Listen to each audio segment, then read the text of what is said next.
ఉండి టికెట్ వ్యవహారం టీడీపీకి తలనొప్పిగా మారింది. ఇప్పటికే ఇక్కడి నుంచి సిట్టింగ్ ఎమ్మెల్యే రామరాజుకు టికెట్ అనౌన్స్ చేశారు. అయితే రఘురామ పార్టీలో చేరడంతో ఆయనకు ఉండి టికెట్ ఇస్తారనే ప్రచారం జోరందుకుంది. ఇక అటు సిట్టింగ్ ఎమ్మెల్యే రామరాజుతో చంద్రబాబు మంతనాలు జరుపుతున్నట్లు తెలుస్తోంది. అయితే ఈ వ్యవహారంపై పార్టీ నాయకులు మాత్రం భగ్గుమంటున్నారు. దీంతో ఉండి టీడీపీ టికెట్ అభ్యర్థి మార్పు వ్యవహారం తీవ్ర రచ్చరేపుతోంది. సిట్టింగ్ ఎమ్మెల్యే రామరాజును మార్చొద్దు అంటూ జిల్లా అధ్యక్షురాలు తోట సీతారామలక్ష్మి ఇంటిని టీడీపీ నాయకులు ముట్టడించారు. ఆమె ఇంటి ముందు కూర్చునుండి టీడీపీ నాయకులు కార్యకర్తలు నిరసన తెలిపారు.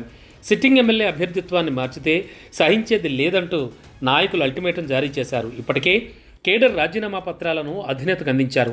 సిట్టింగ్ ఎమ్మెల్యే రామరాజును కొనసాగిస్తామంటూ హామీ ఇవ్వాలని వారంతా డిమాండ్ చేశారు.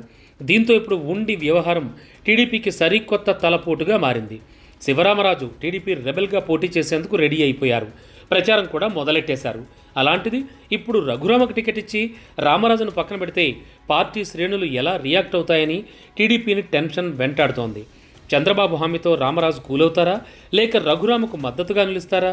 ఒకవేళ ఆయన సపోర్ట్ ఇచ్చినా క్షేత్రస్థాయిలో పార్టీ కార్యకర్తలు పాజిటివ్గా రియాక్ట్ అవుతారా లేదా అన్నది మాత్రం టెన్షన్ పెడుతోంది. నాయకత్వం